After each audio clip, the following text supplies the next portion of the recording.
به نام آن که کرد ایجاد عالم، بنی آدم بود اولاد آدم. بنده فرهاد مرادی هستم. میخواستم یه مطلبی رو خدمتتون عرض کنم که واقعا همه ما برامون کم و زیاد پیش اومده. مدارکامون یه موقع با کیف گم میکنیم، کلی باید دردسر بکشیم تا این مدارکا رو دوباره بریم بگیریم. بنده چند روز پیش کارت ملیمو گم کرده بودم. یه بنده خدای کارت ملی منو پیدا میکنه. بعد من روی کار تمام مدارکامو، این برچسبی که شما داری مشاهده میکنی،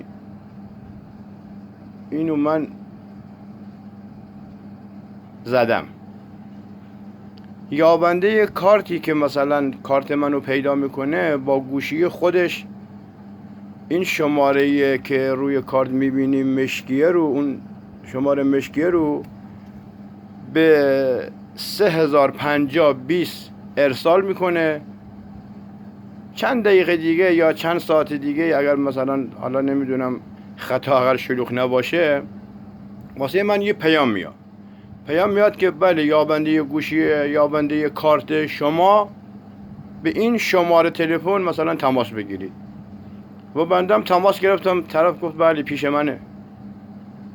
یعنی در عرض یک روزم طول نکشید من دوباره کارت ملی و همین کارت ملی که شما میبینی من دوباره به دست آوردمش.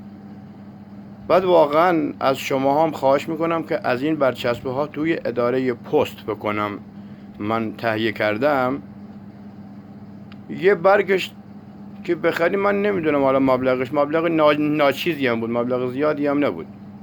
میخری کلی از این برچسبه ها روشه، به تمام کارت های که مدارک های که واقعا نیاز هست بزنی. من خودم چون بازاری هستم، توی بازار بزرگ تهران دگمه مادگی و تو بخار دارم، کارم شغلمون خیاطیه، تمام مدارک ها برای چک و بانک و اینا همیشه باید پیشمون باشه. این برای من یه درس عبرتی شد که واقعا به شما هم پیشنهاد کنم که از این برگه ها بخری و به مدارکاتون بزنی. آنی پیدا میشه. اسم این شرکت هم که اینا تولید کرده آنیابه. واقعا دستشون درد نکنه، دست مریضا، کارشون هم 20 خدا وکیلی من خیلی ازشون راضیم، واقعا راضیم، از ته قلب دارم میگم. به شما هموطنان عزیز پیشنهاد میکنم که تهیه کنی. یه موقعی گم میشه باید کلی دردسر بکشی.